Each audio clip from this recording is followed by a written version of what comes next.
Hello दोस्तों, मेरा नाम सैयद सलीम है और आप देख रहे हैं मेरा चैनल प्रोगो।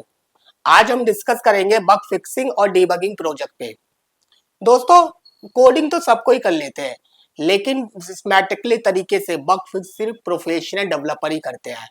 अगर आपने मेरी last video how to make new project और लाइव प्रोजेक्ट पे नहीं देखी तो उसे जरूर देखें, क्योंकि ये वीडियो उसी का कंटिन्यू पार्ट है। और वीडियो के एंड में मैं आपको कुछ इंडस्ट्री लेवल टिप दूंगा जो आपको नॉर्मल डेवलपर से प्रोफेशनल डेवलपर बनने में हेल्प करेंगे। दोस्तों, जब हम किसी प्रोजेक्ट पे काम करते हैं और उसमें बग आते हैं तो मोस्टली डेवलपर पैनिक हो जाते हैं, कुछ तो प्रोजेक्ट भी ड्रॉप कर देते हैं।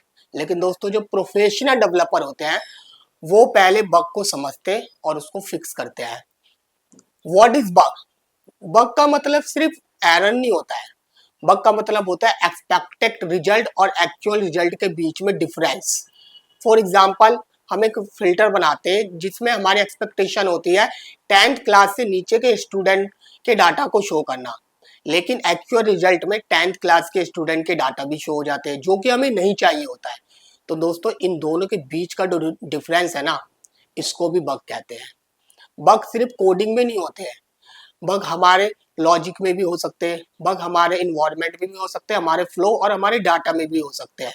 अब आते हैं टाइप्स ऑफ बग, जैसे component bugs, functionality bugs, variable bugs, database error, server error और सिंटैक्स एरर। दोस्तों, ये जो मैंने आपको बग की कैटेगरी बताई है ना, मोस्टली प्रोजेक्ट में आपको इस टाइप के बग देखने को मिलेंगे।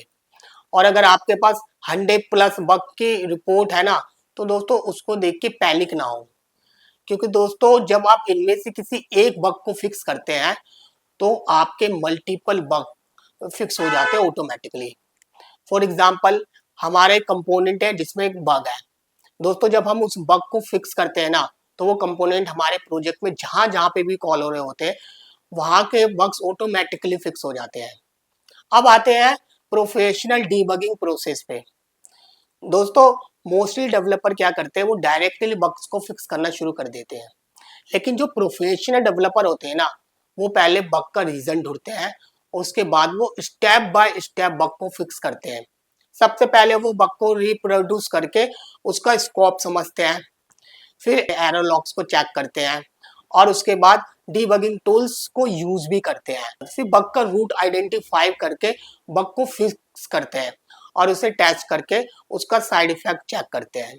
दोस्तों, हमारे पास बग फिक्स करने के कुछ टूल्स भी होते हैं जो कि हमारे प्रोजेक्ट में मस्ट है, जैसे console logs, debugger, break points, database logs, error logs. कुछ फ्रेमवर्क के भी होते हैं जैसे Laravel, debug bar, Chrome dev tools और पोस्टमैन।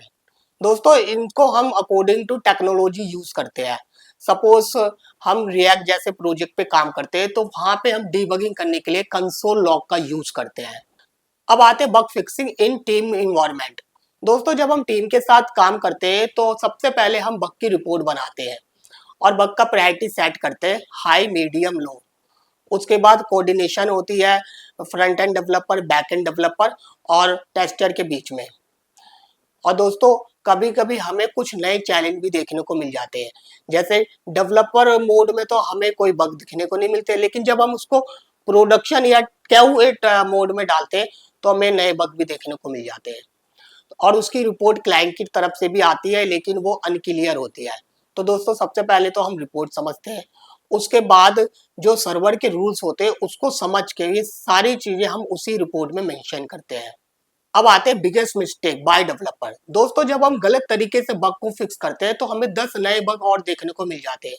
इसलिए डायरेक्ट सर्वर पे बग को फिक्स ना करें, लॉग फाइल को इग्नोर ना करें, क्योंकि 70% बग हमें उसी में समझ में आ जाते हैं। और वर्जन कंट्रोल को भी इग्नोर ना करें और ओवर कॉन्फिडेंस तो बिल्कुल भी ना हो। और सबसे इंपॉर्टेंट, बग चेक करने के लिए टेस्टर को ही दे।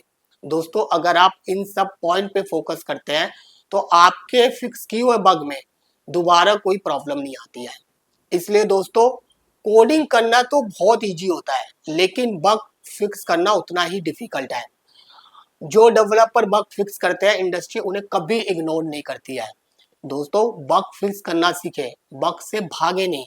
अगर आप बग फिक्स करते हैं तो आपके स्किल्स बढ़ते हैं, आप जिस लैंग्वेज या फ्रेमवर्क में काम करते हैं आपको उनके सिंटैक्स के बारे में पता चलता है। और प्रोगो में हम स्टूडेंट को सिर्फ कोडिंग नहीं सिखाते हैं, हम उन्हें बग फिक्स करना सिखाते हैं ताकि वो लाइव प्रोजेक्ट पे पैनिक ना हो। दोस्तों वीडियो के स्टार्टिंग में मैंने आपको कुछ टिप्स की बात की थी। सबसे पहले आते हैं हमारे इलास्टिक सर्च। ये हैवी डाटाबेस से 10 लाख प्लस या सीआर तक के जो डाटा होते हैं उनको रेंडर कराने में हेल्प करते हैं, वो स्मूथली रेंडर होते हैं उनसे। इसके बाद आते हैं SWR, ये रिएक्ट एपीआई कॉलिंग के लिए होती है। फिर आते हैं गिट। गिट के दो वर्जन होते हैं, एक होता है गिटहब, एक होता है गिटलैब। ये लार्ज प्रोजेक्ट में मल्टीपल एम्प्लॉय को काम करने के लिए मस्ट होता है। दोस्तों इसके ऊपर मैं एक अलग से वीडियो बनाऊंगा, इन सब के ऊपर मैं सेपरेट वीडियो बनाऊंगा जिसमें मैं सारी डिस्क्रिप्शन और डिटेल्स के साथ वो सारी चीजें बताऊंगा। दोस्तों नेक्स्ट वीडियो में हम डिस्कस करेंगे इनकम्प्लीट प्रोजेक्ट और रीडेवलपमेंट प्रोजेक्ट पे। दोस्तों अगर वीडियो पसंद आए तो इसे लाइक करें, चैनल को सब्सक्राइब करें और इस वीडियो को उन डेवलपर को शेयर करें जो आज भी बग से भागते हैं। दोस्तों फिर मिलते हैं हमारी नई वीडियो के साथ, जब तक के लिए बाय बाय, टेक केयर।